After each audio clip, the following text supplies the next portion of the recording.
Walk స్వాతంత్రం, మాట్లాడుకోవడానికి, చెప్పుకోవడానికి ఎవరైనా పాలకులు ఉండాలి. నువ్వేం దొరవా? ఆకాశంలో పుట్టావా? ఆకాశంలో నుంచి పుట్టి నువ్వు ఎక్కడి నుంచి వెళ్ళావు? ఎక్కడి నుంచి వెళ్ళి ఎక్కడున్నావు? పేదాన్ని కలవా? ప్రజలను కలవా? ఎమ్మెల్యేలు కలవా? నువ్వు నా ప్రజలందరూ ఇప్పుడు కొత్తగా ప్రజల మీద మోసు పుట్టుకొచ్చి తిరిగి ఏదేదో చిత్తం చెడిపోయిన మాటలు మాట్లాడుతూ 25 మంది ఆయన టచ్లో ఉన్నారంట కాంగ్రెస్ ఎమ్మెల్యే. చూశారు కదా ఈ మధ్య మీరు. ఒక ఆయన రమేష్, అదేదో ఒక ఆర్మూర్ రమేష్ ని ఆయన క్యాండిడేట్ గా నీకు ఎంపీ సీట్ ఇస్తామంటే ఆయన పారిపోయి వస్తున్నాడు. మళ్ళీ ఆయన మన ఎర్రబెల్లి దయాకర్ ఆయన లాక్కెళ్తున్నాడు. అంటే నీకు ఎంపీ సీట్ ఇస్తామంటే నాకు వద్దు అని చెప్పి పారిపోయి వస్తుంటే వాళ్ళు పట్టుకోవడానికి వాళ్ళు ఎంత పడి కాలాన్ని ఎలా పడుతున్నటువంటి నువ్వు 25 మంది నీకు ఎమ్మెల్యేలు ఉన్నారా అంటే నేను చెప్పాను చెత్తం చెడిపోయింది, భ్రమల్లో ఉన్నాం. ఇంకా 1 సంవత్సరమేనంట, 1 సంవత్సరమే.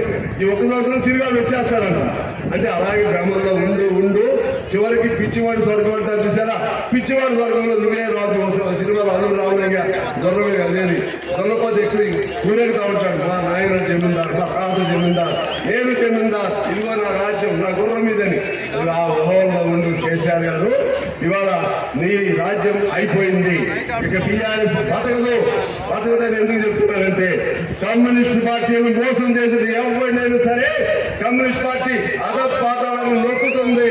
నేను గెలవలేకపోవచ్చు కానీ గెలిపియాలన్నా ఓడించాలని సరే కమ్యూనిస్టులు శక్తివంతమైనటువంటి పార్టీలు మమ్మల్ని మోసం చేసావు. నువ్వు మమ్మల్ని మోసం చేసావు. ఒక ముందు వాడు మాకు ఏం చేయలేదు 10 ఏళ్లలో. మేము మీకు చేశాం. నీకు మోసం తప్పితే, అబద్ధాలు తప్పితే, అహంభావం తప్పితే, అహంకారం తప్పితే మరేమీ లేదు. అందువల్ల ఇక బీఆర్ఎస్ అనేది వీడు గతంలో ఉండేదట అని చెప్పుకోవడానికి కూడా గుర్తుండదనేది నాకు ప్రగాఢమైన విశ్వాసం. ఎందుకంటే ఒక పార్టీ బతకాలంటే దానికి సిద్ధాంతం ఉండాలి. దాని సిద్ధాంతం ఏంటి? ఒకప్పుడు తెలంగాణ, ఇప్పుడు ఆ సిద్ధాంతం లేదు. ఒక పార్టీ బతకాలంటే దానికి సామాజికంగా దానికి ఏదైనా వెన్నుదన్నులు ఉండాలి, అది లేదు. ఒక పార్టీ బతకాలంటే ఆ నాయకుడి పైన విశ్వాసం ఉండాలి.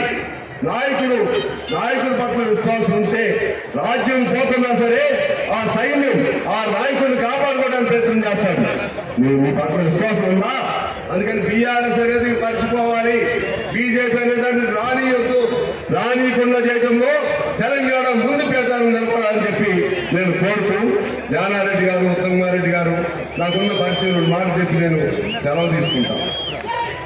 జానారెడ్డి గారు పంచాయతీరాజ్ మినిస్టర్గా ఉండేవారు. అప్పుడు నాకు సిపిడబ్ల్యూ స్కీమ్ అని